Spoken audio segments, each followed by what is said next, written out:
Hi, friends. Welcome to another episode of All About Life with me. I've decided to go a little different today from the usual topics of social issues and concerns. I would like to share with you a little about my subject, literature.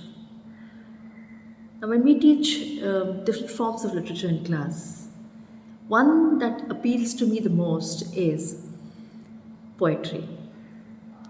And I would like to share with you one poem of Langston Hughes.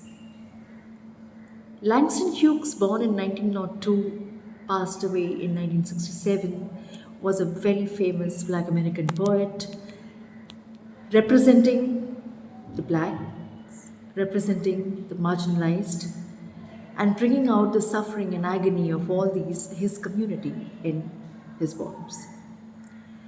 Now, one very powerful poem, a very short, sweet, and powerful poem, is a poem titled Cross. The very title Cross reminds you of the suffering and pain of the crucifixion of Jesus Christ.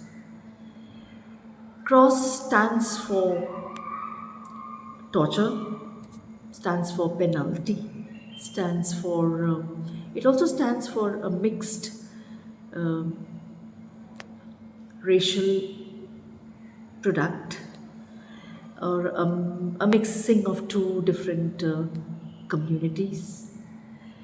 Now, here in this poem, he talks about a white man and a black man who we get to know are his parents. So, he says, my white old man died in a fine big house. My black ma died in a shack.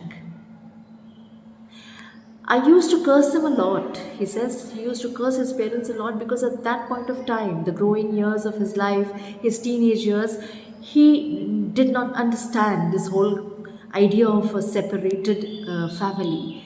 Mother looking after him in poverty and his father being somewhere else in sheer wealth. So, another reason could have been he growing up to not understand his identity, whereas everybody else had a strong identity. They knew their parents, they knew they could flaunt their fathers around, but he could not have that privilege. So, it's quite possible that due to the number of these factors, he cursed his parents. But now, today, he's grown up. He's a grown up man and he takes his curses back. And that he writes in that poem I take my curses back if ever I wished you were in hell. Now I wish you well. And towards the end of the poem, it's a very short poem, as I said.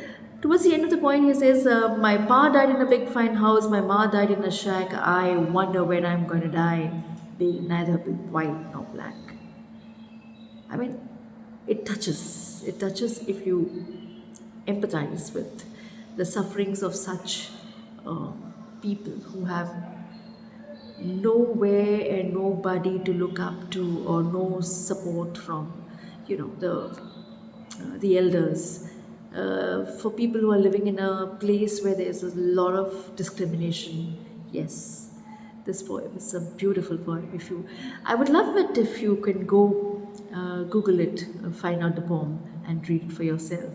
And if you like his poem, then do go and read his other poems of his, because again, the themes which he deals with are usually about discrimination, suffering, torture, and identity crisis. So I leave you with that. Hope you go and read the poem. See you. Bye bye.